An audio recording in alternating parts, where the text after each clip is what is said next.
Hello दोस्तों, नमः संस्कृताय। आइए दोस्तों, आज हम लोग महाकवि भारवी द्वारा रचित किरात अर्जुनीयम महाकाव्य के प्रथम सर्ग के प्रथम श्लोक का अध्ययन करेंगे, जो मंगलाचरण भी है और एक हमारा श्लोक भी है। और इस श्लोक में मंगलाचरण है वस्तु निर्देशात्मक। क्या है? वस्तु निर्देशात्मक मंगलाचरण है दोस्तों। और इस श्लोक के बारे में कुछ थोड़ा बहुत जान लेते हैं कि यह श्लोक महाकवि भारवी द्वारा रचित है, किरात अर्जुनीयम के प्रथम सर्ग से है, पहला श्लोक है।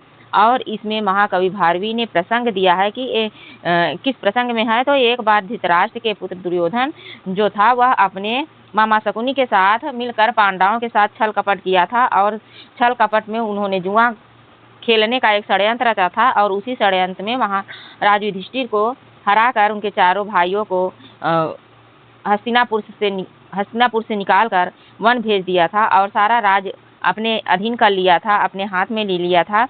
और महाराज युधिष्ठिर अपने चारों भाइयों और द्रौपदी सहित सारा राजपाट हार गए, और अंत में 12 वर्ष के वनवास और 1 वर्ष का अज्ञातवास बिता रहे थे।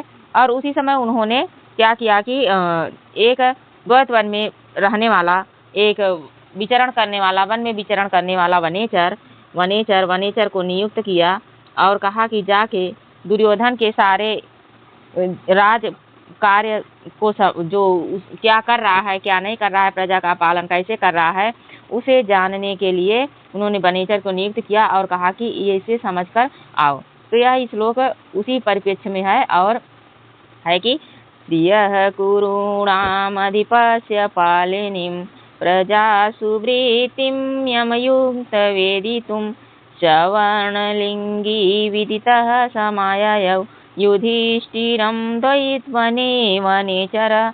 अर्थात यहाँ पे वही बात कही गई है कि श्रियः कुरूणाम अधिपस्य पालनीं प्रजासु वृत्तिं यमयुक्त वेदितुं सवर्णलिंगी विदितः समाययौ युधिष्ठिरम द्वैत वनेचर। तो इसके एक एक पद का हम लोग अध्ययन करेंगे और देखेंगे कि इसका शब्दार्थ क्या है।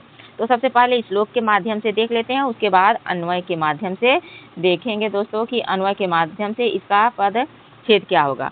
तो यहाँ पे श्रिय शब्द है, तो श्रिय शब्द का अर्थ होता है राजलक्ष्मी। क्या होता है? राजलक्ष्मी। मैं लिख नहीं सकती तो फिर बता रही हूँ। राजलक्ष्मी, श्रिय शब्द का अर्थ होता है राजलक्ष्मी।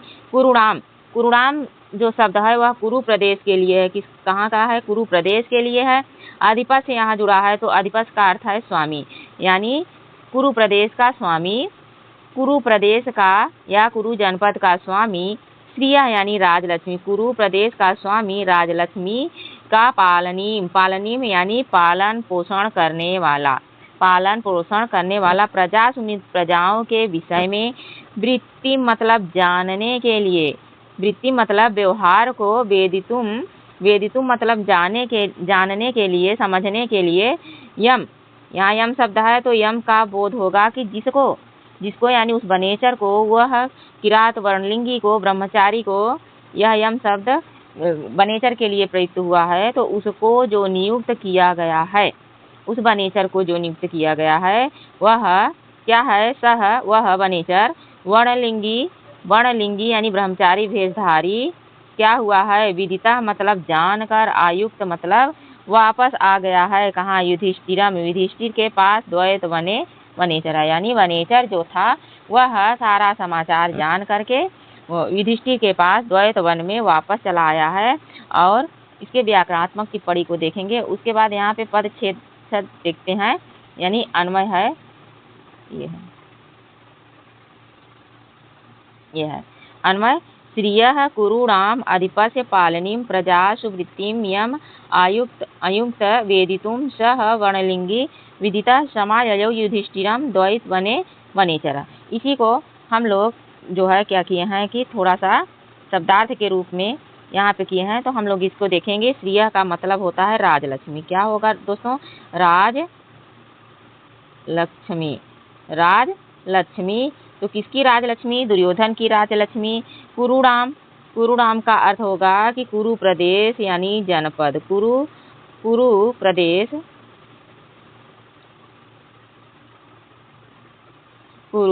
प्रदेश होगा। अधिपस मतलब स्वामी या राजा, कुरु प्रदेश का स्वामी या राजा। पालनिम मतलब, पालनिम का अर्थ होगा कि पालन करने वाला, जो पालन कर रहा है, पालन पोषण कर रहा है किसकी, इसे जो है कुरु प्रदेश का जो पालन पोषण कर रहा है, कुरु प्रदेश में रहने वाले लोगों का जो पालन पोषण कर रहा है। प्रजासु यानी प्रजाओं का, किसका, प्रजाओं का जो पालन पोषण कर रहा है। वृत्तिम, वृत्तिम यानी उसके व्यवहार को, व्यवहार को। यम मतलब जिसे, यम मतलब जिसे। आयुक्त का मतलब होगा कि नियुक्त किया था, जिसे नियुक्त, नियुक्त किया था। किसने किया था, तो महाराजा युधिष्ठिर ने। वेदितुम मतलब वह जानकर, वेदितुम मतलब जानकर। यम मतलब वह किसके लिए, वनेचर। वह कौन है, वनेचर। वर्णलिंगी यानी ब्रह्मचारी भेष वाला, ब्रह्मचारी भेष वाला, ब्रह्मचारी भेष वाला। विदिता मतलब जान कर, क्या, जान कर। समाय मतलब लौट आया है, क्या हुआ है, लौट आया है। कहाँ लौट आया है, तो वह लौट आया है द्वैत वन में। कहाँ, द्वैत वन में लौट आया है, यहाँ पे है युधिष्ठिर के पास। कहाँ लौट आया है, द्वैत वन में युधिष्ठिर के पास लौट आया है। किसके, युधिष्ठिर, युधिष्ठिर के पास, पास द्वैत वन में। कहाँ, द्वैत वन, द्वैत वन में। और वह वनेचर, वनेचर ही है, वन में विचरण करने वाला वनेचर। तो यह था इसका शब्दार्थ। उसके बाद यहाँ शब्दार्थ हम लिखे भी हैं, इसे भी देख लेते हैं। ये देखिए, ये है कि श्रिया मतलब राजलक्ष्मी यानी समृद्धि को। कुरुराम मतलब कुरु वंश के। अधिपस मतलब राजा दुर्योधन के लिए आया है। पालनी मतलब पालन करने योग्य। प्रजास मतलब प्रजा के प्रति। वृत्ति मतलब आचरण। यम मतलब जिसे, वृत्ति मतलब आचरण। यम मतलब जिसे। आयुक्त मतलब नियुक्त किया था। वेदितुम जानने के लिए। सह मतलब वह, वनेचर। वर्णलिंगी तपस्वी वेश धारण करने वाला ब्रह्मचारी। विदितः प्रसिद्ध पहचान हुआ। समायय मतलब पहुँचा। और युधिष्ठिरम युधिष्ठिर के पास। कहाँ, द्वैत वन में, द्वैत वन में, वन में विचरण करने वाला गुप्तचर का नाम वनेचर था। तो इसके हिंदी अर्थ को देख लेते हैं। ये है इसका हिंदी अर्थ। हिंदी अर्थ है कि कुरुओं के राजा दुर्योधन ने यह जानने के लिए वनवास में रहते हुए युधिष्ठिर अपनी प्रजा के प्रति कैसा आचरण करता है, तपस्वी का वेश धारण करते हुए एक गुप्तचर को द्वैत वन में युधिष्ठिर के पास भेजा। वह क्या हुआ है कि लौट आया है युधिष्ठिर जानकर, दुर्योधन के प्रजा विषयक व्यवहार को जानकर। उसके बाद थोड़ा सा यहाँ टिप्पणी दिया है। अब बाकी टिप्पणी को हम लोग यहाँ लिखे हैं, लिख के देखेंगे। फिर टिप्पणी है कि ग्रंथ क्या है, किरात अर्जुनियम है। कवि कौन है, महाकवि भारवी है। सर्ग कौन है, प्रथम सर्ग है। छंद क्या है, वंशज छंद है। इसमें मुख्य पात्र कौन है, मुख्य पात्र दुर्योधन, युधिष्ठिर गुप्तचर हैं। और भाव क्या है, दुर्योधन द्वारा युधिष्ठिर के, यानी युधिष्ठिर द्वारा, यहाँ गलत लिखे, युधिष्ठिर द्वारा दुर्योधन के आचरण की गुप्त जानकारी प्राप्त करना ही उसका मुख्य भाव है इस श्लोक का। इस श्लोक का मुख्य भाव है कि दुर्योधन द्वारा, मुख्य युधिष्ठिर द्वारा दुर्योधन के जो है वह जानने के लिए किया गया है। और एक बात यहाँ आता है द्वैत वन, द्वैत वन आता है। द्वैत वन को यहीं समझ लेते हैं, नहीं तो टिप्पणी में समझेंगे दोस्तों। उसके बाद यहाँ पे है कि टिप्पणी देख लेते हैं। सबसे पहले हम लोग देखेंगे श्रिय का, श्रिय शब्द का टिप्पणी। तो श्रिय शब्द क्या है, इसमें षष्ठी विभक्ति एक वचन का रूप है और श्रिय धातु है। क्या है इसमें, षष्ठी विभक्ति, ऐसे लिख देंगे तो समझ में आएगा। षष्ठी विभक्ति एक वचन का रूप है श्रिय, और वह स्त्रीलिंग में है। और क्या है कि श्रिय धातु है, इसमें जो धातु है वह है श्रय धातु। कौन, श्रिय, यहाँ पे श्रिय, श्रिय धातु है। और क्या है, श्रिय धातु जो होती है वह सेवा, याम, सेवा के लिए होती है। श्रिय धातु के अर्थ में यानी सेवा के अर्थ में इसमें प्रत्यय लगा है, कृप प्रत्यय। कौन सा, कृप प्रत्यय लगा है दोस्तों। कृप प्रत्यय लगाकर सर्वाहारी लोप, कृप प्रत्यय का सर्वाहारी लोप हो जाता है और स्त्रीलिंग है। श्रिय शब्द बना गया है और षष्ठी विभक्ति एक वचन का रूप है। उसके बाद दूसरा देखते हैं कि कुरुराम, कुरुराम शब्द का क्या अर्थ होगा। कुरुराम को देख लेते हैं। कुरु प्रदेश के, यानी कुरु जनपद में कुरु प्रदेश का। तो यहाँ जो कुरु शब्द बना है, कुरु, कुरु शब्द में प्रत्यय लगा है। कौन सा प्रत्यय लगा है? अण प्रत्यय लगा है। अण प्रत्यय लगा है। यह अण प्रत्यय से मिलकर बना है। और जो कुरुणाम है यह षष्ठी विभक्ति बहुवचन का रूप है। अगर 6 पे घाते 3 लिखे तो यानी षष्ठी विभक्ति बहुवचन यानी बहुवचन यानी तीसरा वचन ही बहुवचन का रूप है। षष्ठी विभक्ति कुरुणाम जो है षष्ठी विभक्ति बहुवचन का रूप है। उसके बाद अगला है, हम लोग देख लेते हैं अधिपस्य। क्या है कि अधिपस्य शब्द है। तो अधिपस्य शब्द जैसे कि देखने से ही पता चल रहा है कि यह अधिपस्य का मतलब होता है स्वामी। क्या होता है? स्वामी या राजा। स्वामी होता है या तो फिर राजा होता है अधिपस्य का अर्थ। तो यह हो गया। यह बना कैसे है? तो यहाँ पे देखते हैं। यह बना है अधि उपसर्ग से। किससे? अधि उपसर्ग पूर्वक उपसर्ग प्लस यहाँ पे क्या है कि पा धातु है। क्या यहाँ पे पा धातु है दोस्तों? ये धातु का चिन्ह है। पा धातु है और इसमें प्रत्यय लगा है क प्रत्यय। कौन सा? क प्रत्यय लगा है। क प्रत्यय लगा है।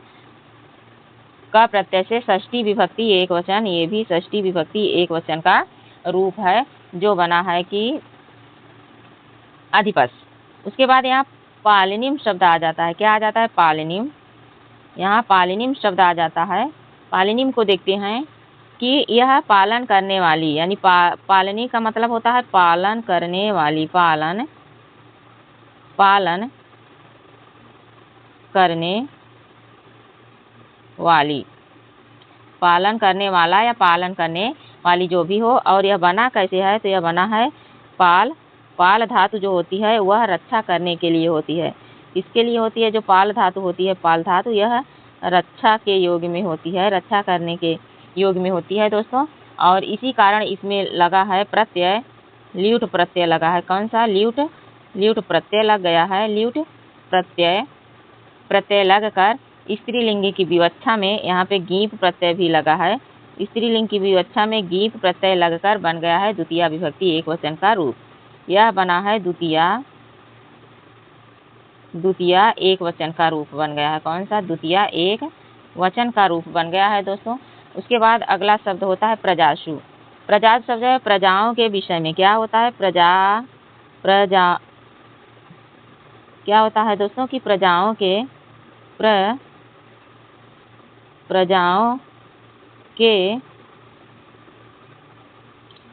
के विषय में कहा गया है। और यह बना कैसे है? तो यह बना है यहाँ पे प्र उपसर्ग है। इसमें ऐसे प्लस प्लस करके बता दे रहे हैं। प्र उपसर्ग है और जन धातु है।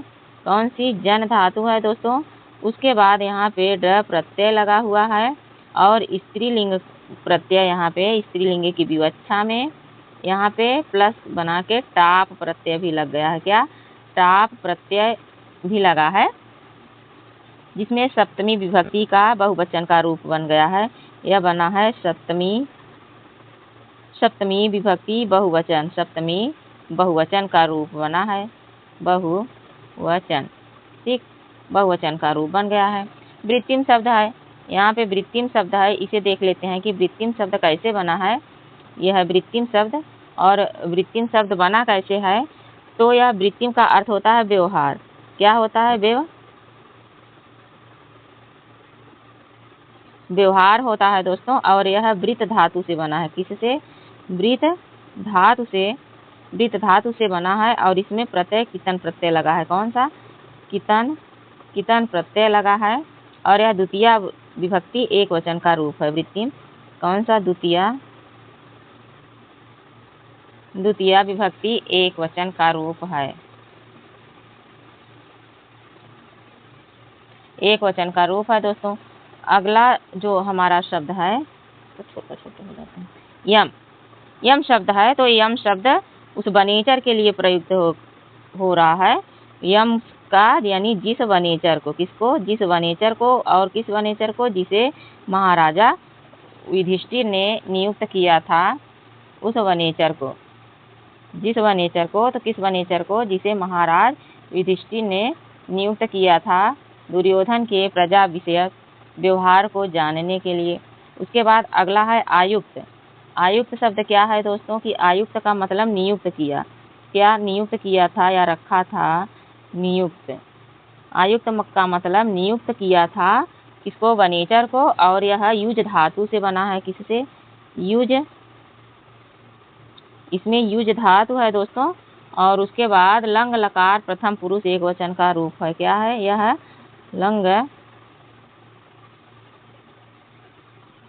लंग लकार प्रथम पुरुष एक वचन का रूप है। उसके बाद अगली टिप्पणी आती है यहाँ पे वेदितुम। क्या है, वेदितुम। इसी के साथ टिप्पणी बताते चल रहे हैं कि किसमें क्या है। तो यहाँ वेदितुम मतलब जानकर या समझकर, जानकर या समझकर आ गया है। वेदितुम का मतलब होता है जानकर, या जानकर या समझकर। तो इसमें है, यह बना कैसे है, तो विद धातु है।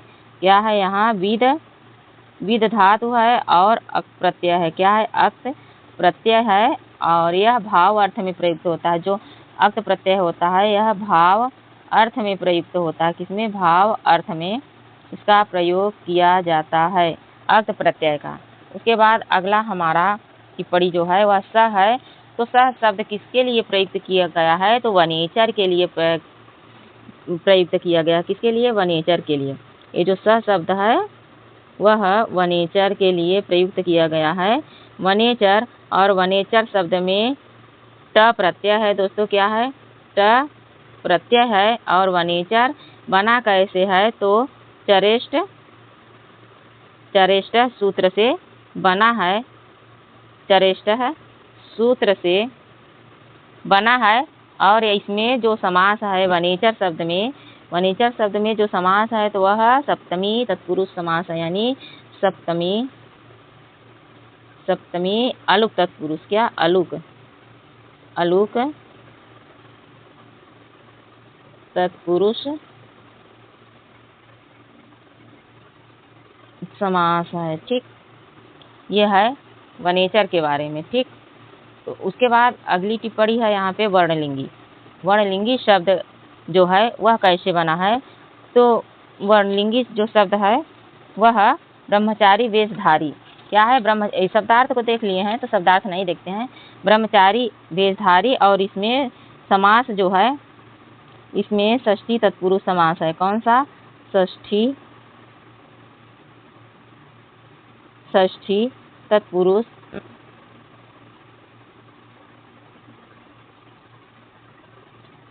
तत्पुरुष समास है दोस्तों, वर्णलिंगी। और इसका जो अर्थ होता है वह होता है ब्रह्मचारी वेशधारी। क्या होता है,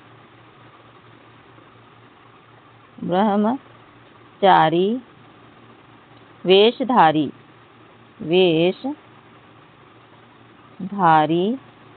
इसका अर्थ होता है।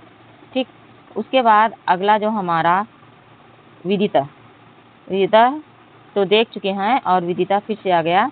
उसके बाद यहाँ पे है कि समाययव। क्या शब्द है यहाँ पे, समाययव शब्द है दोस्तों। ये है समाययव जो है वह सम और आंग या से बना है। क्या, इसमें समाययव में सम उपसर्ग है प्लस आंग उपसर्ग है। उसके बाद यहाँ पे जो धातु है या धातु है। कौन सी, या धातु है। उसके बाद यहाँ पे लिट प्रत्यय है। क्या है,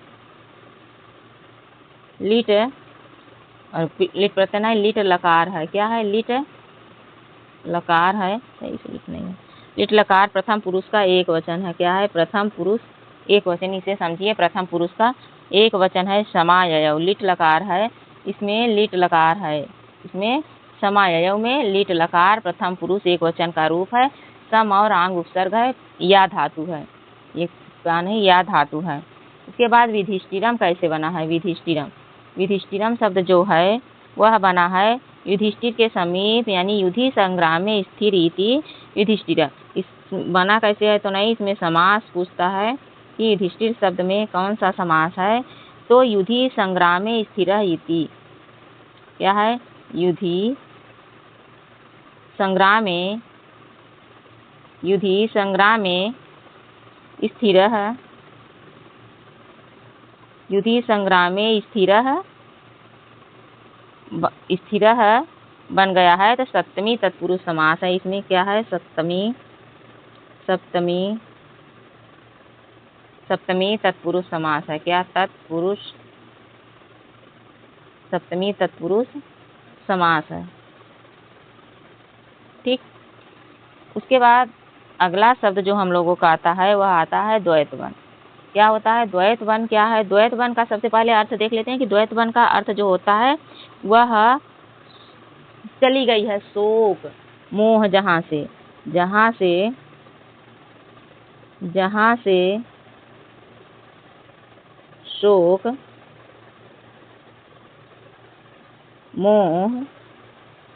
शोक मोह चला गया हो, शोक मोह चला गया हो, वही है द्वैतवन। और द्वैतवन में जो समास है वह कर्मधारय बना समास है। कैसे? द्वैतंच, यहाँ पे है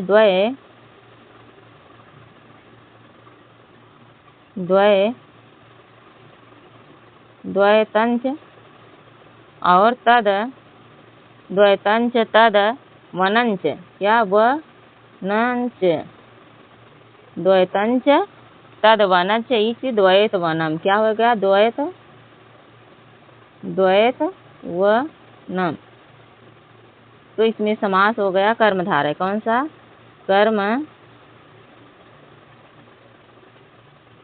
कर्मधारय समास हो गया। ठीक।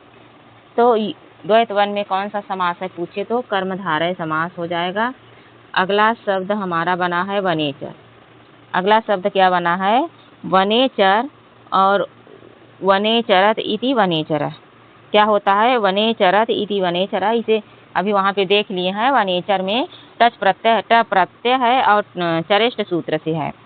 उसके बाद श्रिय शब्द भी देख लिए हैं। तो उसके बाद यहाँ पे हम लोग देख लेते हैं कुरुराम अधिपस। अच्छा, फिर से आ गया है। तो एक बार देख लिए हैं तो फिर अब क्या देखें। और इसमें सबसे बड़ी बात है कि कौन सा अलंकार है उसे देख लिए हैं। तो यहाँ जो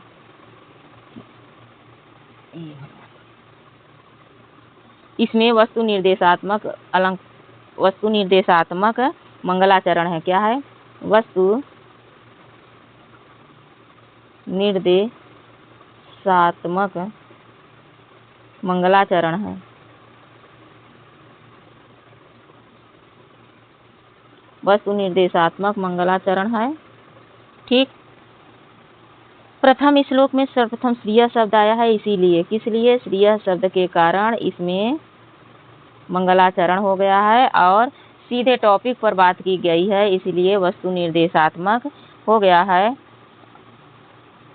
इसमें अलंकार कौन सा है? तो वृत्त्या नामक अलंकार है। क्या है? अलंकार इसमें वृत्त्या नामक अलंकार है।